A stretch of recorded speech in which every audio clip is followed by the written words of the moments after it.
Welcome back to the Talking Hedge. I'm Josh Kincaid, and this is your Cannabis Business Podcast. Today we've got Tom Howard. He's an Illinois business lawyer and host of Cannabis Legalization News. Tom, thanks for being back on the podcast. Oh, thank you for having me back, man. It's good to see you again. Likewise. So I kind of want to chat with you. You were just at the Benzinga Cannabis Capital Conference in Chicago. There's a lot happening, so I kind of wanted to get your take on what happened before we get into some news about Cresco Labs, Cannabis Green Thumb, recreational stores in Illinois. Man. Rec's coming. Yeah, it was a great event over at the Palmer House Hilton. And wonderfully attended. Lots of marquee players in the industry were there talking at a deep level about where they've come from and how they've gotten there. And it was the large level in the sense that you were talking about MSOs that were there, but there was also a lot of new entrant hopefuls that were in attendance, and some investors were there as well. And the investors would have like green stickers on. So you know, the Illinois stripe of legalized cannabis is the most woke version that's out there. And so it's really forcing the social equity talent to marry the traditional financial capital talent into these new corporate formations that have the opportunity to really do kind of what it's not what I'm calling the new capitalism. It's what's, the business roundtable with all the CEOs called the new capitalism back in August, when they switched their platform from the purpose of a corporate entity is to maximize shareholder value to maximize stakeholder value, almost like nonprofits, where then they define stakeholders more generally. So you're going to see a lot of these types of new capitalism business entities forming that have purposes that are higher than just the bottom line and enriching their owners. So let's unpack that for a second. Was this a Capital Men's Conference? We're two white guys talking about diversity here for a sec. Illinois Sure. has a social equity program. Did you see actual diversity? Oh yeah, there's diversity in the industry. It tends to be quite male, but there's people from all stripes of life, and there was also females there, of course. It's just the traditional entrepreneur type is usually just more of a masculism. It just correlates more to men. It's kind of like well, why does my YouTube channel like 80% guys? Well, for some reason, guys like weed and like business. I don't know why that is, but the diversity aspect of it isn't necessarily in the Illinois variety. There's a lot of focus that's put onto diversity, and like you're supposed to have you need to have to win a diversity statement for your company, and you have 2,500 words in which to say it. And you have to prize that diversity, but the Illinois social equity has nothing to do with race. It has everything to do with geographic location of where you have resided historically, and also whether or not you were arrested for a low-level cannabis offense, possession of up to 500 grams, or intent to distribute up to 30 grams. Those are the people that are really getting the extra points.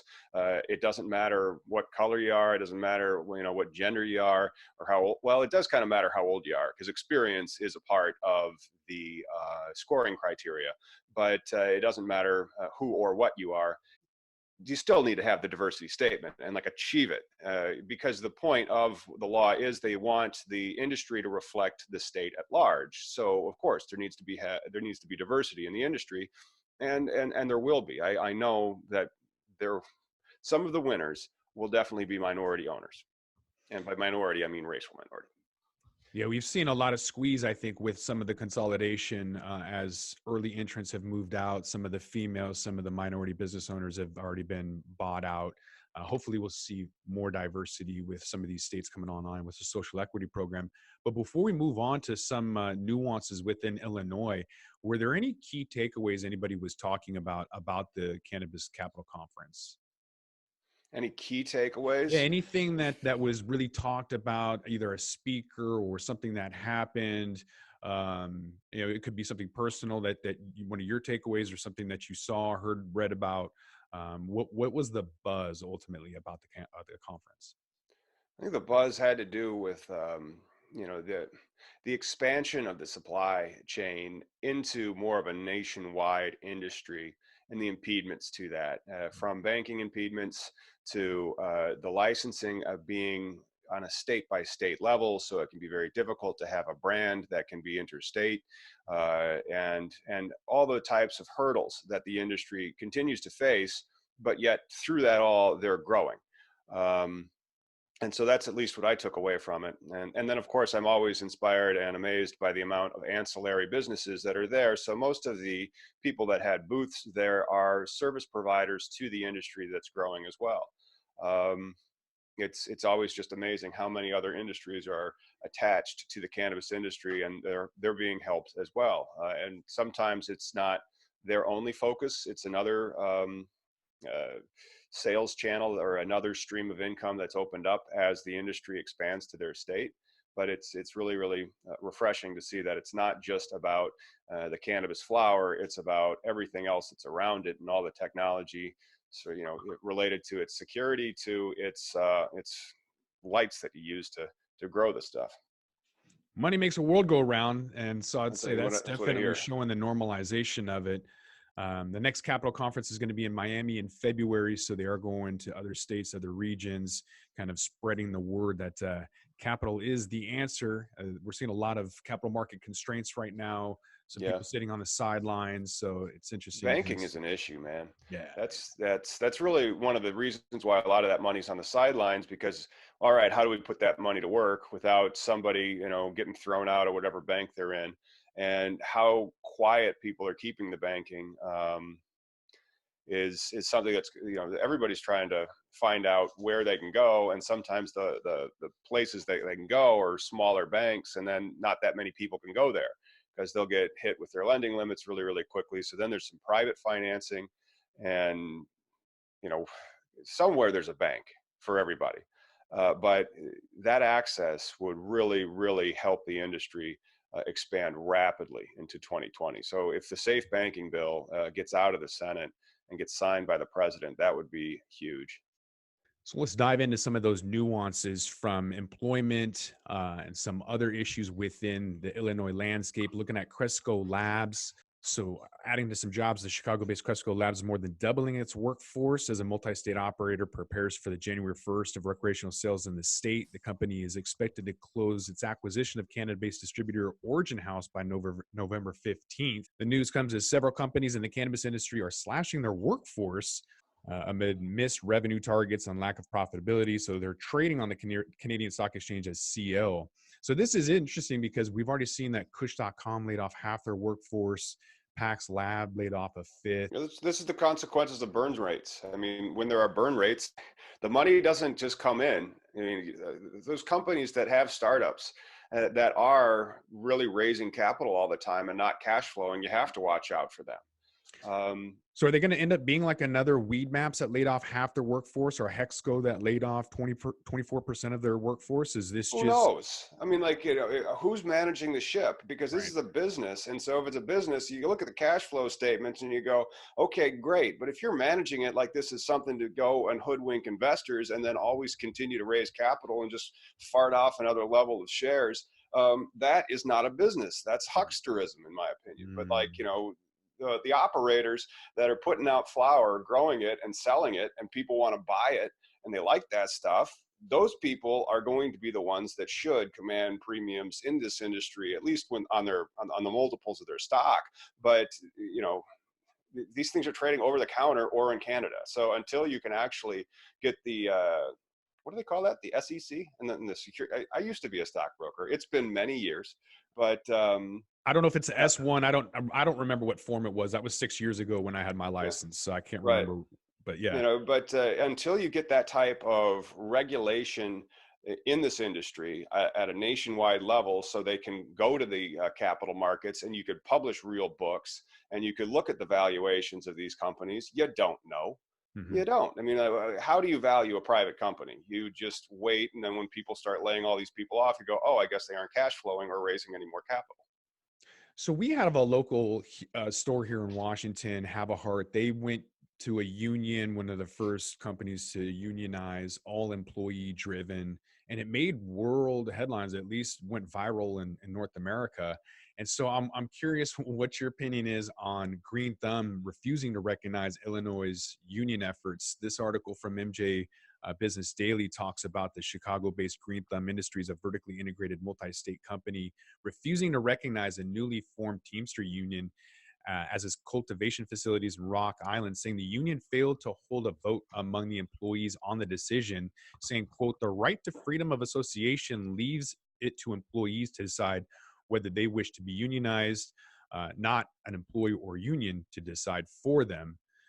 So the Rock Island awarded tax breaks of $835,000 to expand their facilities, and now several people are requesting support companies if they are found in violating the labor unions, according to the newspaper.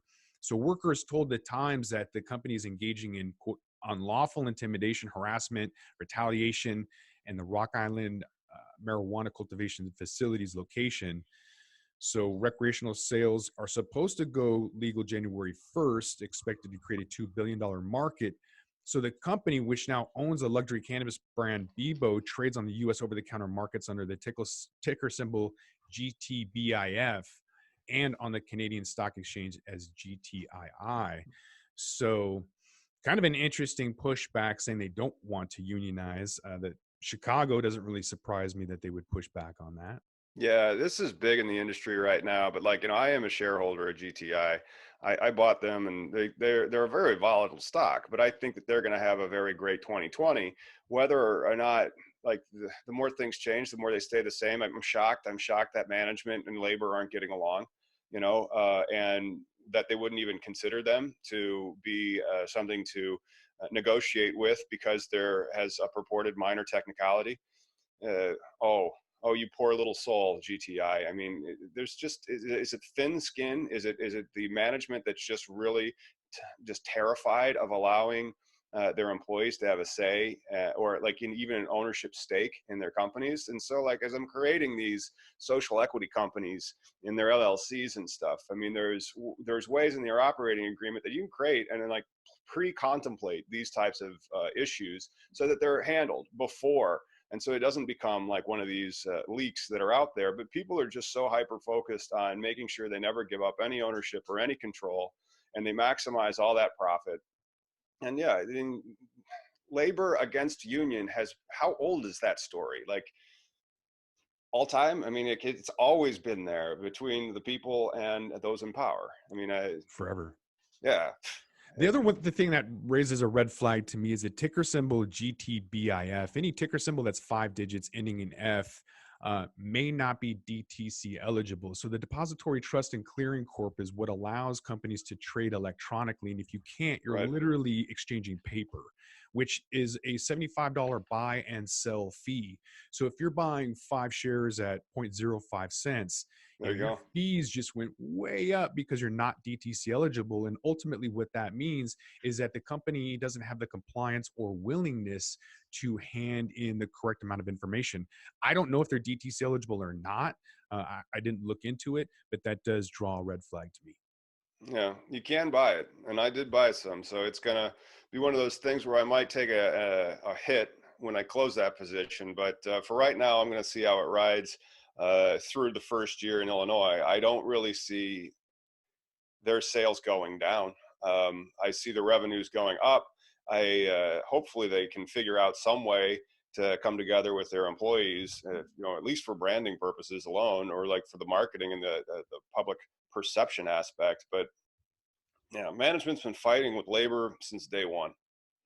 Where do you see the Chicago or Illinois cannabis stores rolling out? You see that kind of happening the same way that Canada had a slow rollout, with the holdout Oh, being in BC? it's gonna be gross, like Illinois, especially in the 47 area where you have the Chicagoland area, with Chicago imposing a lottery, which is this abject randomness into something that's already going to be highly competitive, and also Illinois allowing companies to be formed where you can create ghost companies and just start payrolling and say, hey, we're a social equity company, and then you have management holding all the power again, 100% of the shares, and employing these 10 people, and saying that they qualify as social equity, and then they get the license, and then somebody's going to sue the state if that doesn't get the license, and they're budgeting all these types of things into their applications. And so I think that hopefully most of the other areas will have a good rollout. I think Rock Island will have a pretty good rollout, to be honest. I really always tout Rock Island's zoning policy when it comes to already allowing on-site usage of cannabis. So Rock Island's going to be cool as shit, is what I'm saying. Even with the management beef going on, I'm looking forward to it next year. I think that they'll probably lead, and then Chicago will be a cluster. Downstate, some places will be all right. Peoria will probably do pretty well, but there's going to be lawsuits. There are. There's going to So be there's winners going and to be losers. less stores in Illinois than Nevada, which has a monopoly. So I find that this other MJ Business article Yeah, that talks about number of adult use retail stores in Illinois, um, saying that there yeah. is a restrictive approach to licensing the adult use business, combined with the ability, Exceedingly, right? very, very restrictive. Yeah, So you like combine that with the ability of local governments to ban businesses, and a yeah, lack of access retail stores could persist indefinitely, which reminds me of British Columbia that rolled out really, really late because they didn't have the right biker jacket, if you get my drift. That was really, really controlled by certain groups up there in British Columbia that wanted to hold that off as long as they could. well, yeah. Some states, I'm sorry, states, municipalities in the state of Illinois have already, they've banned Naperville, Bolingbrook, Decatur. So I think the Marion County one license is going to be one of the least competitive for the dispensary in the state, because Decatur banned it. And so, if I was putting together a team, I'd look to there to put in your application, especially if you had the right people in place. But I'm seeing like a lot of them that think that they're just going to put in 30 applications, as just trying to get one of them wherever. And that's cool. That you're allowed to do it. You're just not allowed to have more than 10, or actually more than you're capitalized for. So, um, there's going to be a lot of gaming the system, because like in Michigan, or I'm not sure how it is in Washington State, California, you can get a license if the municipality makes room for one. Not in Illinois. And so because of that, you're trying to get your license by playing this little game of competitive licensing. And so like you're going to be scored, and then you're going to be scored in these various regions. One of them is going to be the Chicagoland region, which will probably have like a 400th way tie for number 47 on that license, because that there's going to have so many hundreds, if not thousands, of these applications, and so there's going to be a tie. And who gets awarded, and like I hopefully we can finally answer the question of, do you need to hire a lobbyist to get a license in Illinois? In That would be theory, I didn't crazy. see like any lobbyist points, but meh. So they have a cap in Illinois at 500, and there's an opt-out clause. So a lot of those municipalities and little towns are going to probably, ban it, being Right, conservative. So this article concludes by saying that because towns and municipalities can ban retail stores, it's highly unlikely that all 185 stores will be up and running within the next year. right. So it's supposed to have 185 by the end of 2020. It's not going to happen. And even getting 500 stores is going to be a challenge. 500 stores isn't going to happen until at least 2022, because after 2021 they will hit like another 110 licenses, so they'll get up to about 295, and then they'll have like 500 in the tank. I'm sorry, not 500, 205 in the tank, to continue to give out before they hit the mandatory ceiling. I'm sorry, yeah, it would be the ceiling maximum of the 500, which is a number that I think they really need to put up. To be honest, I think for a population of 13 million, with the amount of tourist traffic that you get into this state, you need to have at least 1,000, if not 1,500 dispensaries. But that's like a decade trajectory into this industry maturing in Illinois. There's going to continue to be prejudice. I mean, did you see the USDA regulations that came out a week ago today now? It's made the hemp industry substantially more regulated.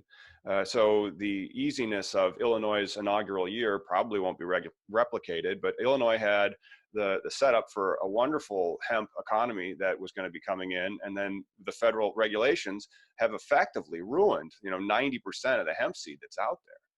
And it's going to Which, squish small businesses that are trying to yeah, survive. It's really set up for big ag. right. And some of the concerns with Illinois is going to face long lines, high prices. We've seen all of that, so it's going to be interesting rollout for sure. Being Chicago, it's an interesting place. And Yeah. to wrap up today's podcast, I want to talk to you about some interesting thing that happened in Washington State. I don't know if it's tariffs or what the legality is, but apparently some glassware, some bongs and whatnot, bound for Washington State was seized by customs. What? What's your take on that? So hundreds of thousands of dollars of glass jars and other packaging were seized in Washington State by federal customs agents, according to several licensed marijuana businesses. The seizure in Tacoma, Washington raised concerns that state law cannabis businesses are being unfairly targeted for importing what they believe are legal goods. Much of the glassware is imported from China, which has been involved in lengthy trade disputes with the United States. Well, this could be a couple of things. A, it could be us fucking with China. And then also B, it can be the federal government finding out where they can enforce their Schedule I cannabis law and doing so because this stuff, what was going to go in that glass? I realize that it's legal in the state of Washington. And this is going to cause problems because where do you think a lot of the packaging comes from? I bet a lot of the packaging, just like this, comes from China. And so, well, maybe it's going to be a boom for packagers that are operating in the United States because there's going to be a lot of marijuana sold in the United States next year. And if all the packaging has to be made in America, well, great, right? But they're able to enforce that federal law because it's coming in from a different country for a purpose which isn't against federal law. So they can stop it. Do you remember when Tommy Chong went to jail in Texas for selling a bong? Yeah, and that was interstate, not international. And so like the federal laws applying was more BS to a certain extent than in this, where you have one country shipping paraphernalia for the illegal trafficking of cannabis. At least this is all at the federal level. Those are all correct statements. I mean, I realize the difference between Washington state law and federal law. That's not the point because the customs and border protections are there to enforce the feds. But yeah, when Tommy Chong got arrested, that was more entrapment in the sense that because he shipped it out of state, the federal law applied, banning the paraphernalia, and they went after him. Yeah, and it's still archaic, man. This is draconian. This is, I think, a lot more about the trade dispute than it is necessarily about cannabis. I'm gonna have you come back on the podcast and talk some more about crazy legal news in the future.